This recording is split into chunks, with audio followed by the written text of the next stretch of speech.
Excitement এতটাই ছিলাম যে যার জন্য আমি রাত্রিরে ঘুমাতেই পারিনি। রাত্রির জুড়ে আমি জেগেছিলাম, তারপরে ভাবলাম মধ্যরাত্রিরে উঠে যে রেডিই হয়নি, এত তাড়াতাড়ি রেডিও হয়ে গেছিলাম। তারপরে বন্ধুদের ফোন করেই ভেবে নিলাম যাই, চলেই যাই, বেকার লেট করে তো লাভ নেই। সবাই আস্তে আস্তে রেডিও হয়ে গেল, কারণ এক্সাইটমেন্টের জন্য কারোর ঘুম হচ্ছিল না, বিশ্বাস করো। তো একদম 4টের সময় আমাদের গাড়ি এসে গেছিলো, মানে আমাদের বাড়ির সামনে এসে গেছিলো। আর স্টার্ট হয়ে গেছিলো রওনা সবার মোটামুটি ওই 3:30 রাতের দিকে। আমাদের ওখানটা এসেছিলো 4টে 4:30-এর মধ্যে। তারপর তো ভুল ত্রুটি ছিলই, একবার অন্য রাস্তায় ঢুকে গেছি আর একবার অন্য রাস্তায় ঢুকে গেছি। এদিক ওদিক করে ঠিক সময় মতো পৌঁছে যাই আমরা প্রথমে মন্দারমণি।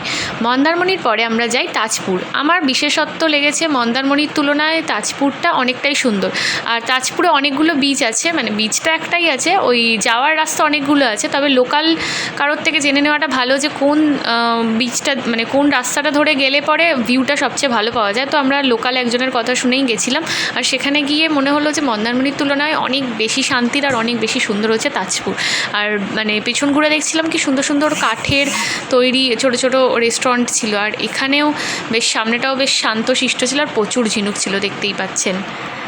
আপনারা কতবার এই জায়গায় এসেছেন অবশ্যই জানাবেন।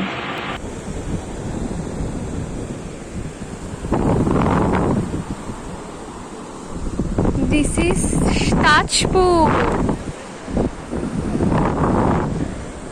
অনেক ফাঁকা।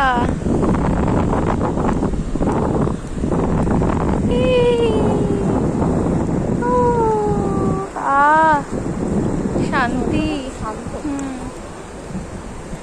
এটা ধুতে হবে তো, আর একটু ওইদিকে যেতে হবে।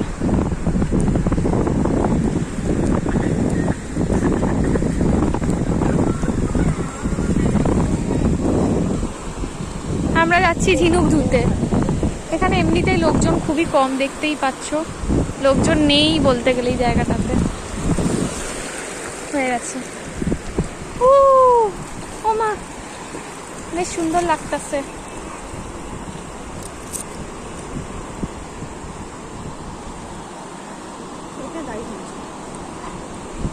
তো দেখে আসবো নাকি?